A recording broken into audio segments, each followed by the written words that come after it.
So good morning, everybody. Welcome to the national webinar series for the Council to Advance Hunting in the Shooting Sports. I'm Scott Lavin. I'm the Director of Research and Partnerships. And I have Lance Cherry, the Director of Marketing Communications, helping me make sure that everything goes smooth today. And welcome to today's webinar, The Whole and the ORAM. Just some housekeeping. Because of the volume on the webinar, we can't have everyone's mics live. So we expect there'll be a lot of questions about today's topics. So just please either use the Q&A or the chat functions, and I will be facilitating the questions as we go through the presentation today. So with that, we have some heavy hitters today. We have Matt Dunphy, the Director of Special Programs for Wildlife Management Institute. And we have Dr. Lauren Chase, President of Chase and Chase Consulting. If you've been in the R3 industry for a few minutes, I think all of us know a little bit about the outdoor recreation adoption model.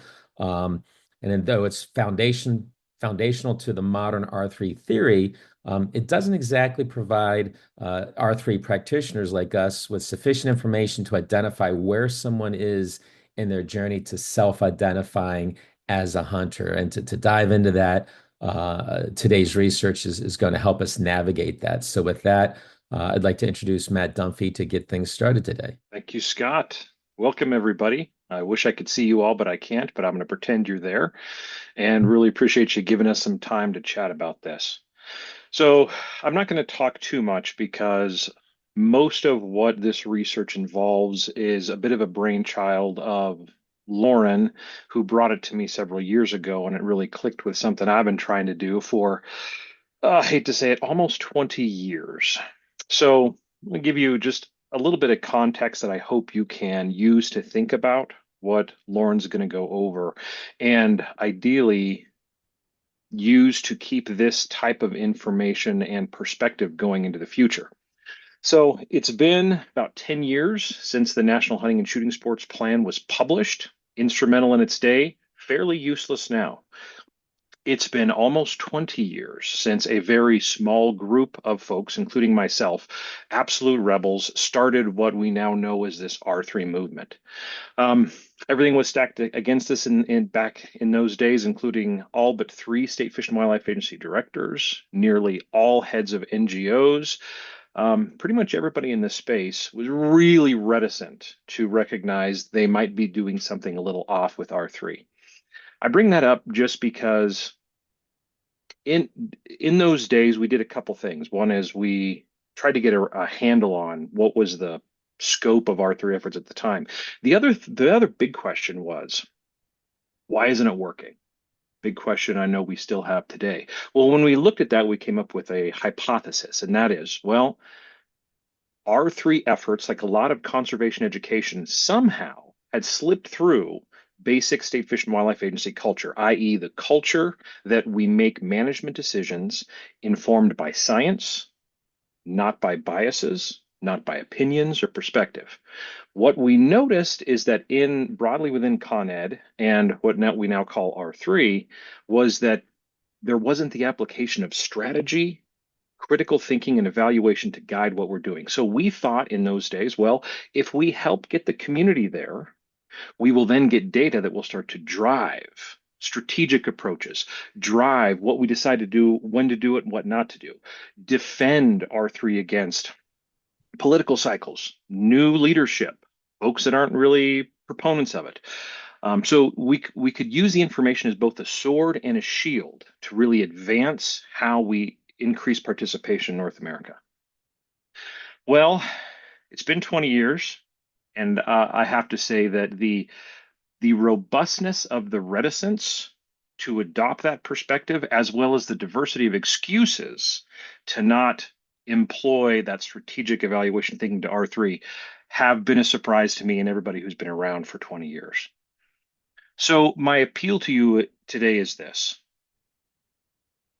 We still have largely the same problem now that we had 20 years ago, and that is we cannot seem to adopt the rigorous data-based, science-based approach to R3 that we need to be able to advance the profession and be able to defend what we're doing against those who are looking for money and will be looking for ways to divert attention. So, what Lauren's going to talk to you about today is an approach to make some of that easy. How do we think about R3 strategically and with data in sort of the one of the easiest ways possible? None of it is super easy, but there's some major efficiencies there.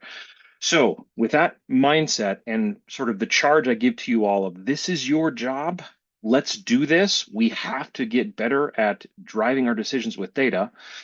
I'm going to turn it over to Lauren, who can take us back and relearn the ABCs of hunting and hopefully spark a revolution. Go for it, Lauren. Hey, good morning, everybody. I'm happy to be here. I'm happy to be back amongst friends. I'm back amongst state agencies, federal agencies. Most everybody knows me, although I'm sure there's some new friends on the call. But for those of you guys that do know me, you know that I spend a lot of time with my kids, and particularly now my 11-year-old daughter. She very much loves reading, and she loves building the kits at Home Depot with me. And most importantly, she loves Taylor Swift. And today I'm intentionally starting a little light because I'm going to ask you to go a little bit deeper with me. Like Matt said, we're going to get into some data, but I do want to start off light. And we're going to talk about the difference between somebody who enjoys Taylor Swift, i.e. me, and somebody who identifies as a Swiftie, i.e. my little girl. So to delineate between what makes somebody a Swiftie, there are three factors. The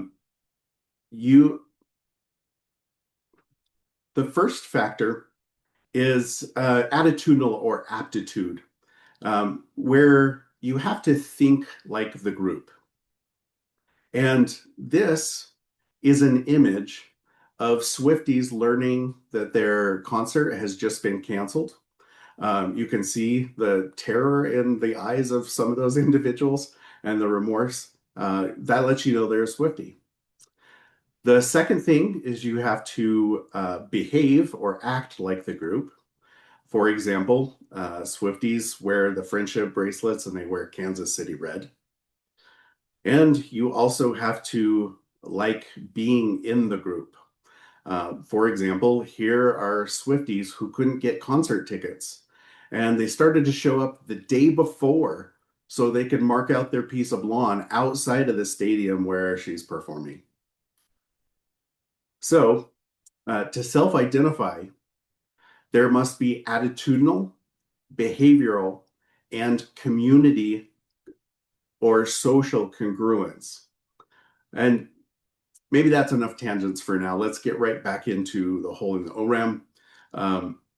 Before I begin, I do want to thank WMI for being the primary investigators on this project. And I would be very much remiss if I didn't acknowledge the Multi-State Conservation Grant Program of the U.S. Fish and Wildlife Service, which is jointly administered by OFWA, and as always, funded by Wildlife and Sportfish Restoration Program. So it's my general observation that when most people talk about the ORAM, this is what they're talking about. And today I want to talk about the oft neglected piece of the ORAM, this idea down here at the bottom of self-identification. So in reality, it's not really a hole in the ORAM, it's just a forgotten piece of the ORAM, or a hole in the way we execute the ORAM, because the original model had self-identification in it. I think everybody knows this, but why does the ORAM matter? In short, in 1955, the US had 166 million people, 12 million of which hunted. Today, we have twice as many people in the US, but keep your eye over here. That's how many more hunters we have. We haven't gained a lot of hunters. Now, the way family dynamics work and demographics and population dynamics, back in 1955, 1 out of 3 households had a hunter associated with it. And today, that number is 1 in 24 households have that association with a hunter. That's why we're talking about the ORAM, and particularly the component of self-identification and becoming a hunter. Just as with the Swifties, there's three components of identifying as a hunter, and let's take a moment to review each one. The components of aptitude include a positive attitude towards hunting, having skills, abilities, and resources, as well as knowledge to be able to participate in hunting. Somebody high on aptitude has sufficient abilities and resources to overcome barriers that may prevent others from hunting.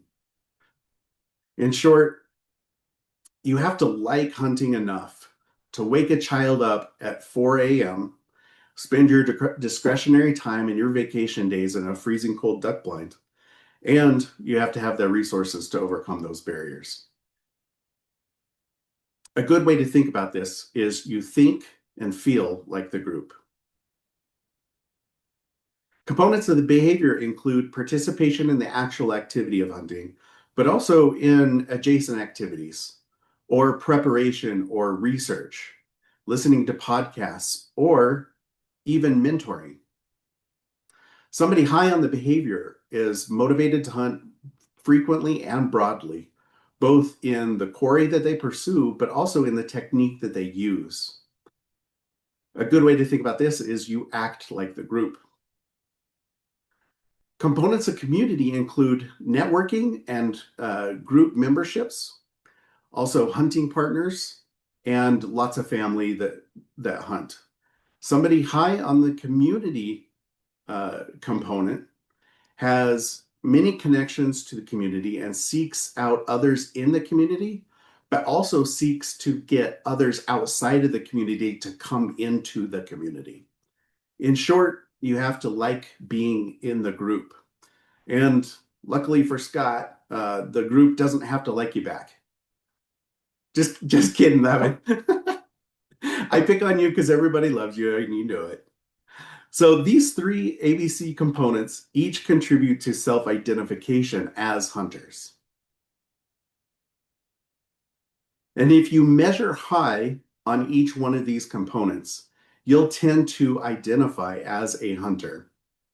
Let's dive into that maybe a little bit more. Because as you all know, not all hunters are created equal. This depiction of the attitude, behavior, and community factors are expressed in this radar graph. So the closer you are to the center, the lower you are on that particular scale. And the further out you are on this axis, or this axis, or this axis, the higher you are on that respective factor. By measuring the ABC factors, we can determine what type of hunter your constituents are. In this study, we identified 8 types of hunters. Somebody who is high on this scale, behavior scale, and community scale, is somebody who would fall into the first hunter type. And we've labeled these all in. All in hunters have the aptitude to overcome barriers. If their hunting hole is not available, they have a lot of other places to go. If they get canceled on by one of their hunting partners, they have a lot of friends that they can call on. They identify as a hunter. I fit into this hunter type, and I suspect that many people on this call also fit into this hunter type.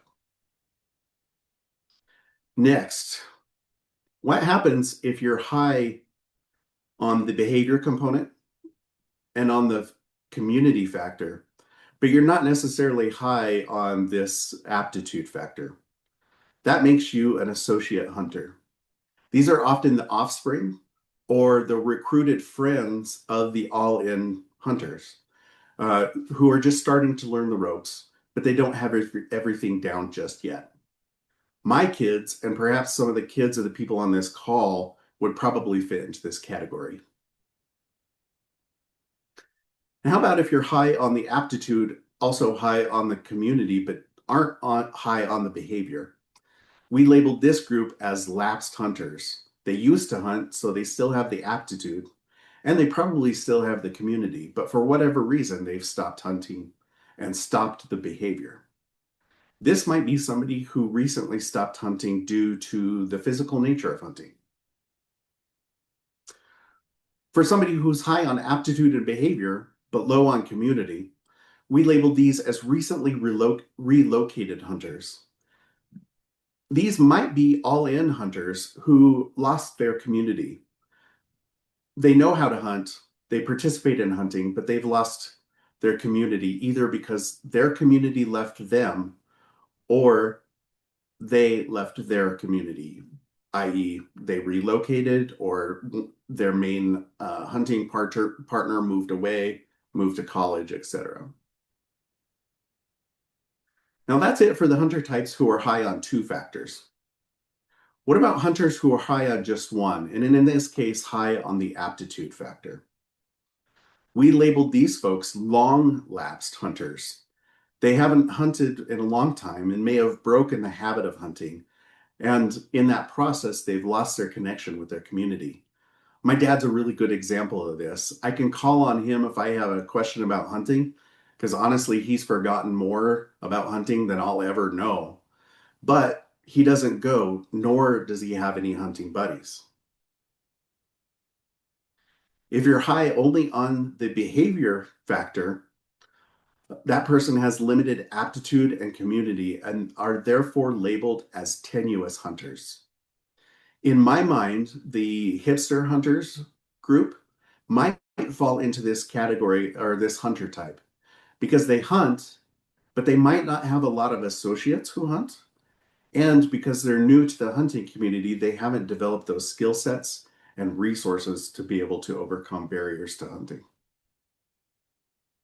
Those who are high on community don't necessarily hunt or have the aptitude to do so, and therefore they're labeled as the affiliate hunter types. A great example of this is my father-in-law. He's always the first to volunteer to be our camp cook. He'll even run the horses for us. He gives my grandkids guns from hunting many decades ago, but he doesn't want to be the person to pull the trigger today. Lastly, somebody who's low on all factors, we labeled beginners. And these are the total noobs out there.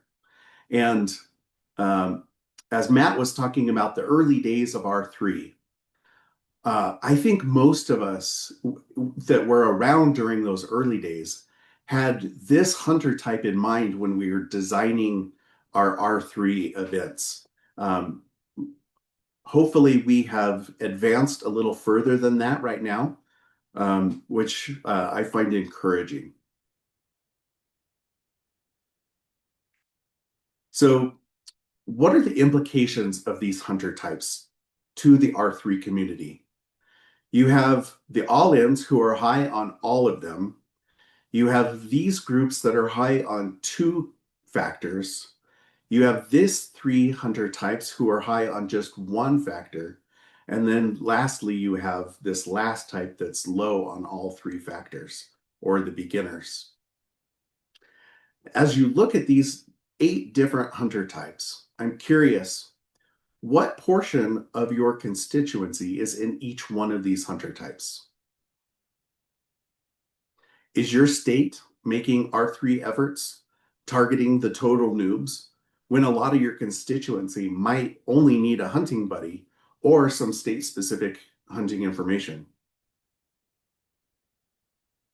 Which of your R3 efforts is designed for each one of these groups? Are there parts of your constituency that are falling through the cracks while we are seeking the extremes? Which of these hunter types would yield the best ROI for the least investment? Could your state expend less resources in recruiting those who only have 1 factor that need to be addressed rather than all 3 or even 2? It's with these questions in mind that we conducted the research that we're presenting today to answer some of these very questions. To do so, we engaged 4 pilot states: Utah, Nebraska, Alabama, and Tennessee. In those states, we administered surveys to people measuring their aptitude, behavior, and community factors. And we gave these surveys to constituents who were signed up for an R3 event. Then we had them attend the R3 event, and then we measured them again on the ABCs. Now, the change between the pre-event and the post-event measurement was the difference or the delta at the individual level. Now, we didn't do this with just one person. We did it to all the people going through this R3 event, and we measured them before, and we measured all the people on the back end or post-event. And when you take the difference that that group moved in aggregate, that is the average movement that they changed before and after the event, you can get the difference at the group level or the delta of the group. Again, we didn't just do this with one R3 event. We did it with as many people as we possibly could, with as many events as we possibly could in each state. And we did that for as many R3 events as we could. For a moment, I'd like to use the Outdoor Women of Nashville as an illustration. These events include an archery deer event, 2 rifle deer events, and a waterfowl event. We measured the group's ABCs in aggregate before the event and after. And just focusing on aptitude, we can see that before the event, they measured 2.65 on the aptitude scale. After the event, they measured 3.5 on the aptitude scale. And that gives us that difference, the delta of just on the aptitude factor. We can also repeat this difference on the behavior and community factors as well.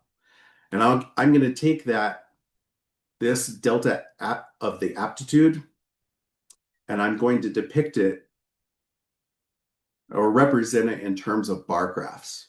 So now you can see the difference in aptitude, the difference in behavior, and community for just the Outdoor Women of Nashville.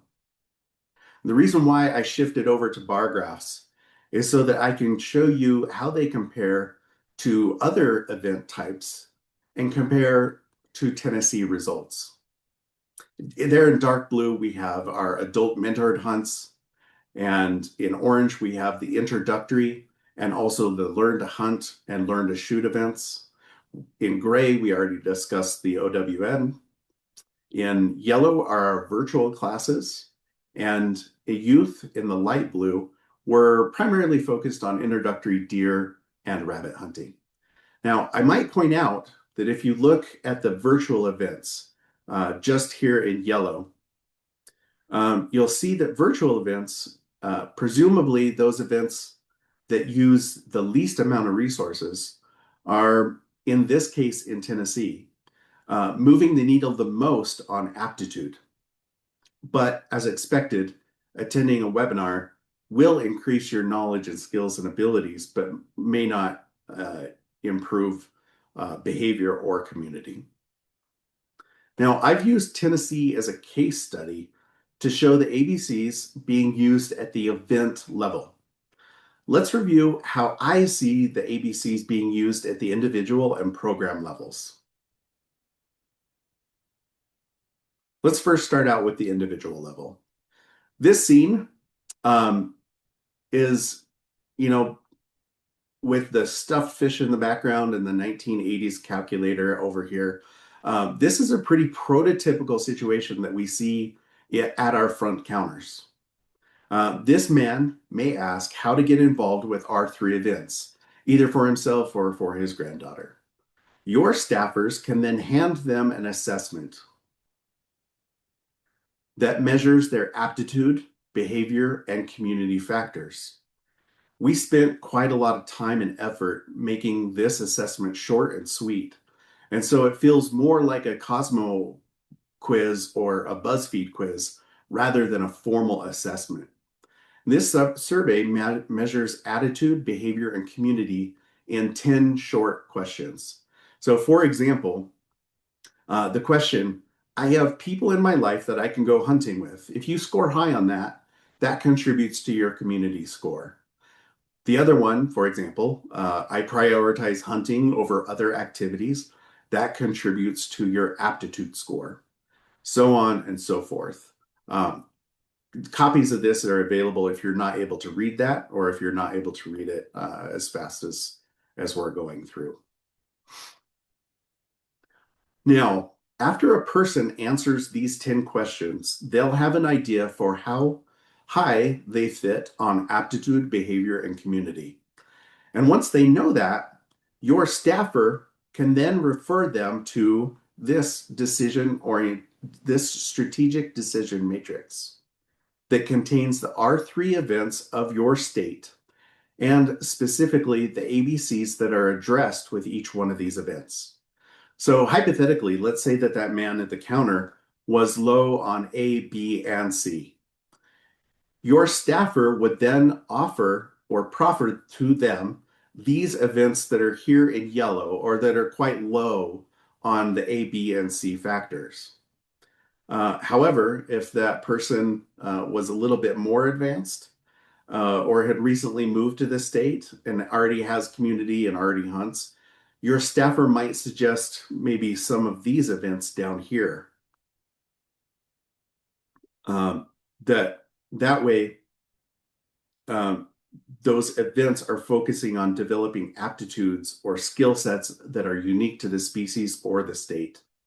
And in this way, your staff can give tailored recommendations to your constituency and align with their needs.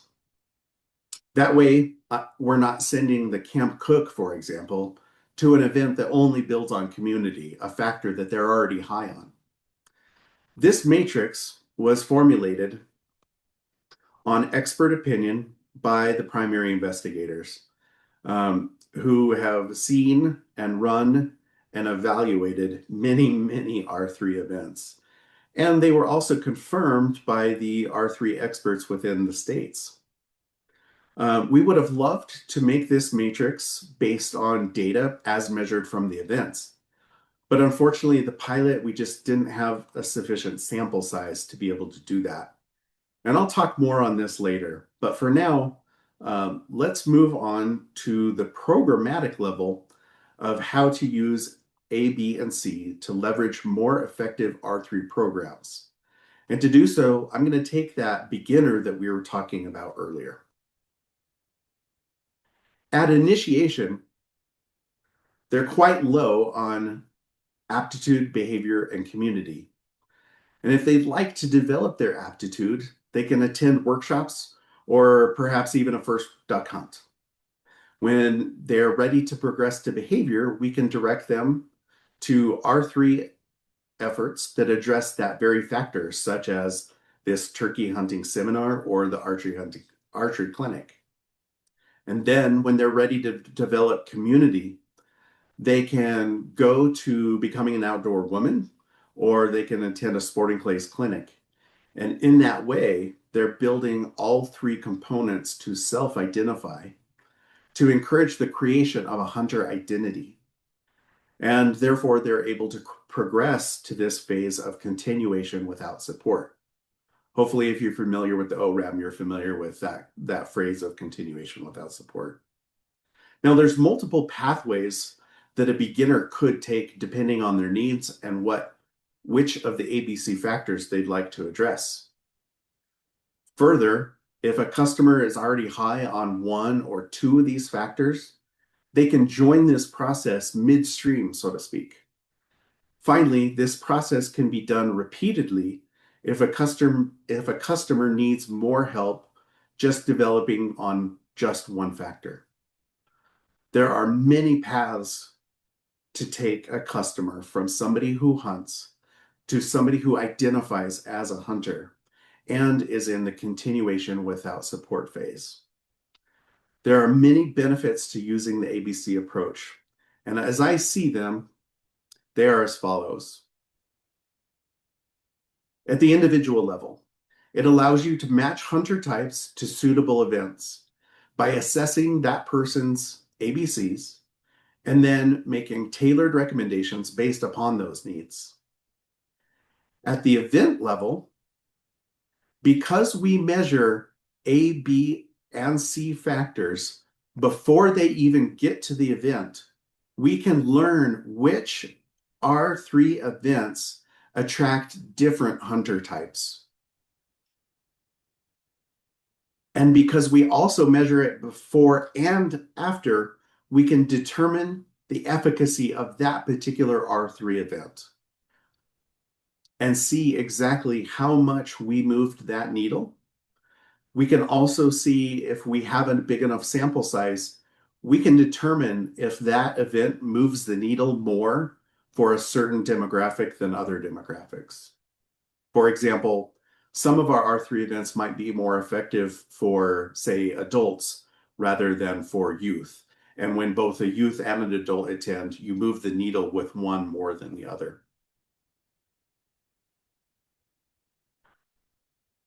We can also use this at the programmatic level and to design an R3 program with tailored next steps, because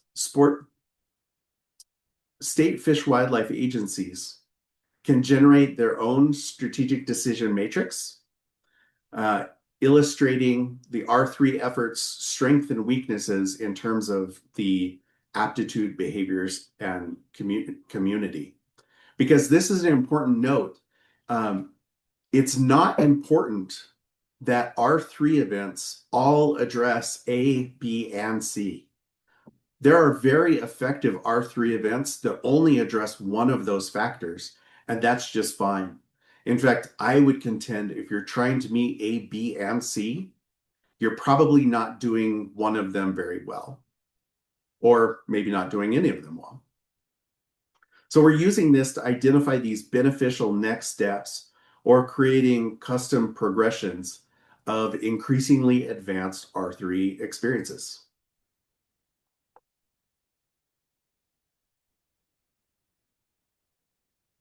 Now, you might be asking, how do I get started, or how can I get involved? Well, first, the first step is moving towards a system where you are measuring aptitude, behavior, and community in both your pre and post-event assessments. You can use those ABCs to assess individuals' needs at your front counters. At the event level, we can continue on with virtual events. Sometimes I think virtual events get maybe a little poo-pooed by some in our community, which I think is unfortunate, because if you're only looking to develop aptitude, those are great ways to do it. You can also design and recommend R3 events with intentionality. So for example, if you have two programs that are equal, you could perhaps make one more focused on developing aptitude and another more focused on developing community. And that way you're not duplicating efforts in both places. And you can create these custom progressions, and you also get repeated attendance at R3 events, which is very beneficial. At the programmatic level, you can make your own decision matrix, and you can also collaborate with us on a 2026 expanded study, which I just got news yesterday that it was just approved, and we are looking for partners next year. If my recollection serves, we asked for funding to include 8 states. We just did this on the 4 pilot states this past year. We're looking to expand to 8 other states. And 2 states have already spoken for spots in that study, and a few others have expressed interest in that study. And so if you're interested in having WMI or myself work through this process with you, please reach out to Matt or I for some further details. So we're really excited to share this pilot with you, and I'm optimistic that by using identity formation to plug the hole in the ORAM, we can all become more effective in our efforts to recruit, retain, and reactivate our respective constituencies. Now, I would also be very remiss if I didn't give a special thanks to the R3 professionals in the pilot states. They did an amazing job and a heroic effort to get these data. Honestly, they did quite a bit of work to get this study. We just kind of come in and do the analysis afterwards.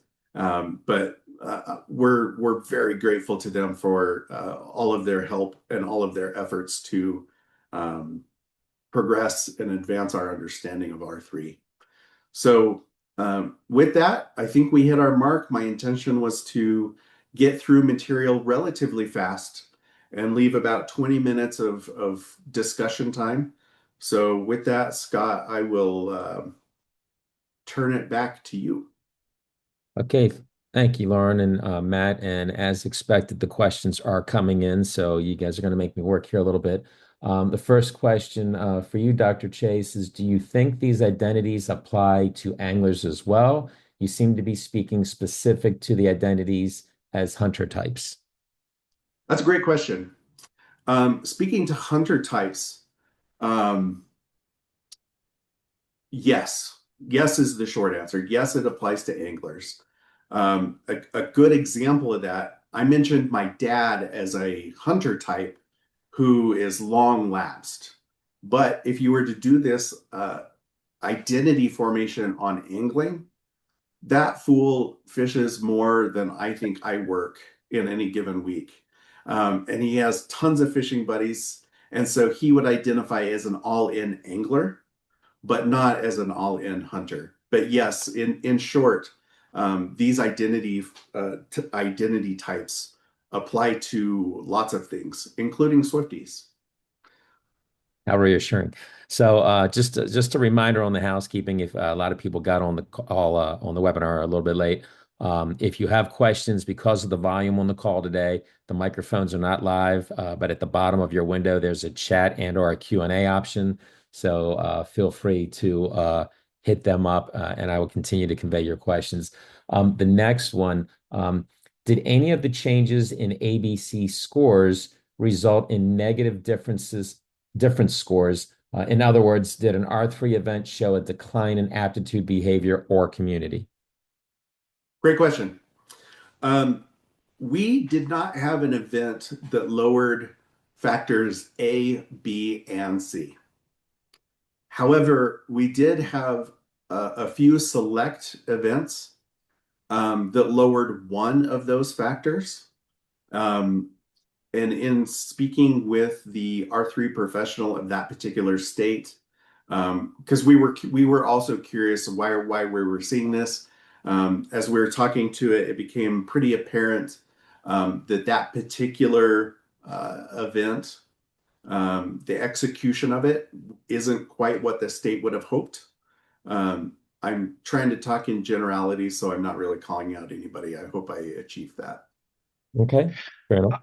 I would just add to that yeah, there were some interesting examples of that. Some of it can be attributed to less than ideal implementation. Some of it could be attributed to small sample size, but there are some interesting results in there that are probably age specific that are worth noting. So I would strongly encourage folks to read the full project because you'll get all the nuance in there and you'll see those particular examples where there was a drop in one or two of the characteristics, and you can read with a little bit more nuance of some of the things that what might cause that. And there's a couple filing in here that are interested in your new project and want to know how can my state get involved? Email me and say, my state wants to get involved. And for some reason, I'm already seeing some of those emails, so I think you're off front there, Matt. Um, uh, so there's one here concern. How do I participate if I don't do pre and post assessments? You can't. Lauren, would you disagree? Um, the ideal scenario when you're measuring the effectiveness of events or any intervention is collecting data prior to the intervention and after the intervention. If your state doesn't yet do that, I might advocate that your state start trying to do this. Because when people sign up initially for an event, you're doing them a favor. And as a result, they're far more willing to part with a few of their personally identifying information, like their birth year and their name and phone number. But they're also willing to part with a few of their attitudes, and particularly if you keep it to 10 questions, which we have. Um, and if you don't have the technical abilities to do that in your state, um, I would like to try to find a workaround, but that workaround is far, far less efficient than finding a pre and a post assessment. I would just put a period on that, in that, going back to what I was saying at the beginning, this is one of those core competencies that we were advocating for almost 20 years ago, is that if if you're doing an R3 effort, or honestly any conservation education effort where you hope to impact the participant's behavior long term, that is, you want the person to do something after this intervention, then you must find a way to be able to assess them, ask them some questions before the event and after the event, whether that's through individual surveys, e-surveys, registration systems on the front end, a follow-up questionnaire at the back. There's multiple ways you can do it, but this is one of those things that you just can't really get around. That core functionality is one of the R3 fundamentals that all organizations really should work towards. So I would say if you don't have that capacity right now, feel free to give us a call. We can give you some ideas of how to do that, but that's where the efforts really should be focused, is getting that capacity. Because once you do, there's a lot of amazing things you'll be able to do in terms of evaluating and assessing the impacts of your efforts. And I have a little bit of experience working with Lauren on this in the field in both of our ancient history. And yes, this is an additional piece of labor for the team, but you hear a lot about meeting people where they are. You can't do that if you don't put in the time to understand what is your customer's needs. And it definitely improved the satisfaction of our programs that we worked on. So there's a long history in this. Our next question is, I'm curious about the Utah findings. And this is a long question, so bear with me, guys. It is the type of events, pheasant hunt, but at different locations. You mentioned a bit in the report about the difference between those locations playing a small part in the results. Could you elaborate on this more? I can see this adding potential conflict with program design to ensure better program design uh, and volunteer training for the events. Will this be explored more in the 2026 results? I may have to reread that if you guys didn't grasp all that. I think I got it. So Utah was a really for I guess fortunate from us from an experimental design standpoint. Utah was collecting data just on pheasant hunts. So they weren't collecting data on different kinds of R3 events. They were just doing pheasant hunts. And because the event was held constant, we were able to tell the difference, not at the programmatic level because we didn't have other R3 events, but we were able to tell which one of those iterations of pheasant hunts moved the needle the most on some of those A, B, and C factors. And yes, the report, we do elaborate on why we're seeing this. It sounds like this particular person might be misinterpreting that the locations are what drove the differences. And maybe we didn't make that real clear in the report. But it wasn't necessarily the locations, it was the execution of those events that we think is the big difference there. And in consultation with the R3 professionals of that state, he he gave us a little bit of insight as to why the execution of those are a little bit different. As far as how they might be explored in 2026, if we can explore it, I know this makes me sound like a stat nerd, but if we can explore it, I would love to. Um, Matt, do you have any input on that, or is that? Yeah, I think you're close. I think it's a good point to bring up, and it's one of the downsides of a truncated evaluation. So we pared this down to 10 questions, focusing on aptitude, behavior, and community as a reasonable, short, easy way to get some rich data. However, that means we're cutting out a bunch of other things. Earlier iterations of evaluation templates that myself and Lauren and others have developed ask more questions from the attendee, things that relate to the implementation of the program, so that you as a practitioner might be able to see the difference between location A and location B, or more importantly, instructor cohort A and instructor cohort B, facility A versus facility B, and learn what some of the differences in implementation, or better said, how the different types of implementation of the same program affect the participants.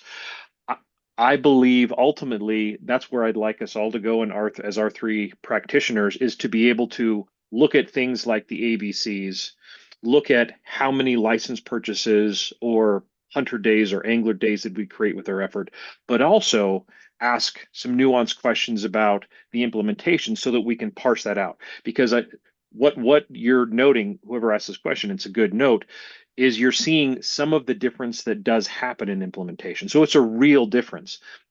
The exchange is for you to parse out exactly what that was, you would need to ask more questions likely. We'll see after this next round if maybe we can parse a little bit more of that, but this is always the trade-off of the richness of the information versus the rigor of the data collection. So it's a good downside to remember. What you get with truncated evaluation technique is a little less nuance in how you're going to be able to interpret the results. Excellent, excellent. So we still have some questions coming in, but Dr. Chase, can I ask you to advance your slide one real quick, just to take this opportunity while we still have everybody. Everybody, thanks for joining us today. If you've enjoyed today's content and you want more of this, we invite you to join us at the National R3 Symposium, May 4th to 7th, May 7th in Des Moines, Iowa next year. And with that brief announcement, I'll move on to the next question here. Have you measured the validity of these scale items such that you are confident they are measuring aptitude, behavior, and community? Yeah, unfortunately, this is an anonymous attendee, but whoever you are, let me know who you are, and I'll slip you a 20 next time I see you, because you're now my best friend. I love that you're asking these types of questions of like, hey, are you sure these actually measure it? Yes, we are extremely confident in these scales. We spent a lot of time developing these scales. We did a lot of cognitive testing on these, and we did a lot of pre-testing on these. Um, if you're asking questions about validity, you're probably also wondering about reliability. We were able to achieve Cronbach's alphas of somewhere between zero 0.9 and 0.95. So these are holding together extremely well.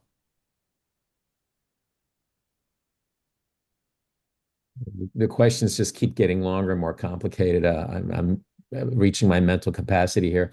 When we first started building the Hunting and Fishing Academy in Tennessee, we tried not to pigeonhole ourselves into offering one particular type of event.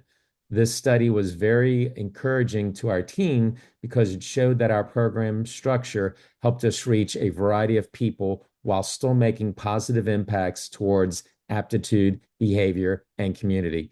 It's nice to know that individual events can still be effective even if they don't hit each of the ABCs at the same time. Great insights. Proud to be participating partner on the pilot project. So I guess that was a little bit more of a comment and an attaboy to you, gentlemen.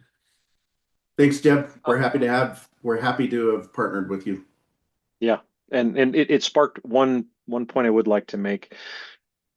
Remember, what we're measuring here are outputs. So we're measuring increases in aptitude, community behavior, with the assumption that those increases will lead to our outcome, which is somebody who goes hunting more, somebody that goes fishing more. So don't forget that while you may get, let me say it another way, don't be satisfied with just looking at increases in outputs. Ultimately, what you also want to do is pair these outputs with some behavioral indicator to show that, okay, this program that increased the ABCs by a certain percent, it's also producing X amount more license purchases as a proxy of the people going hunting, or how many new hunters that you made, or if it's anglers, how many new anglers you made.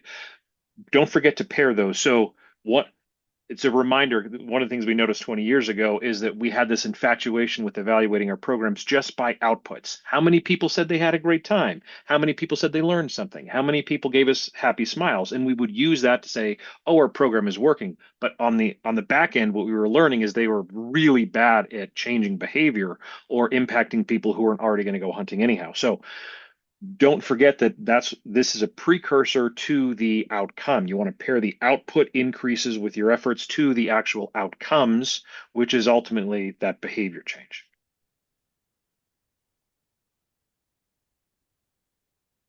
Okay, next question. Building off truncated information, what is the best way to apply this tool and the ORAM more broadly to the variability of self-identification within an individual? Some folks may readily identify as a duck hunter, but have no clue where to start with deer hunting, beaver trapping, or fly fishing. I love that trapping is in this comment. Thank you. Yet, when they're only assessed once, the information captured may not reflect their full ABC or self-identification. That's a Yeah, good.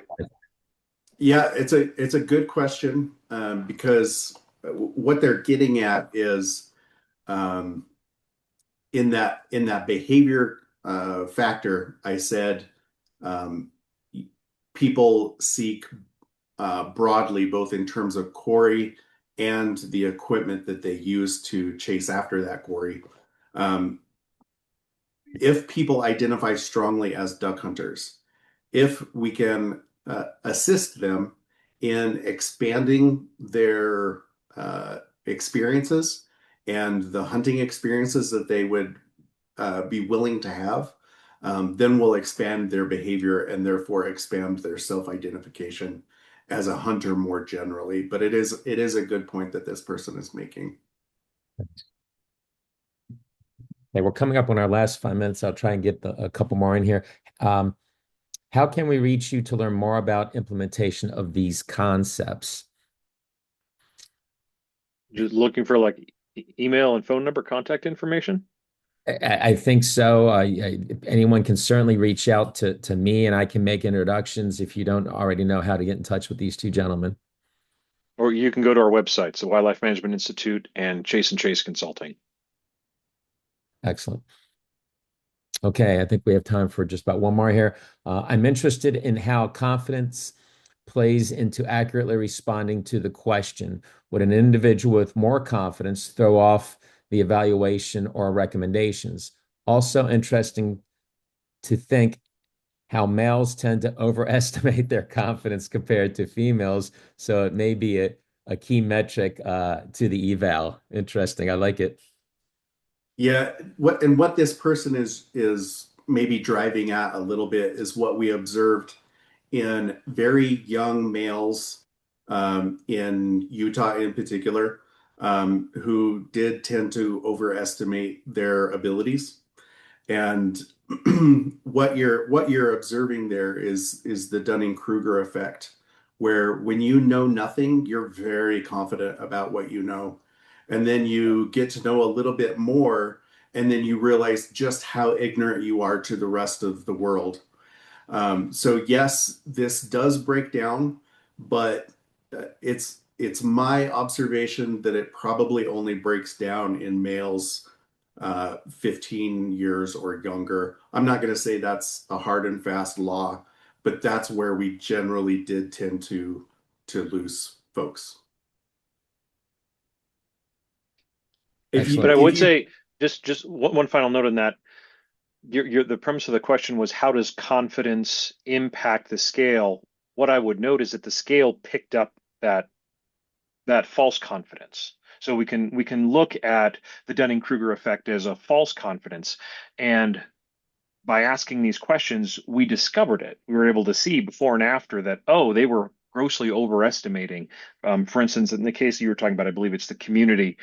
And then afterwards, they realized, I wasn't where I thought I was. So it's the fact that we detected it. I would say, is a good indicator that this allows for it and gives us rich information on how that confidence might affect that particular audience that we may be looking for.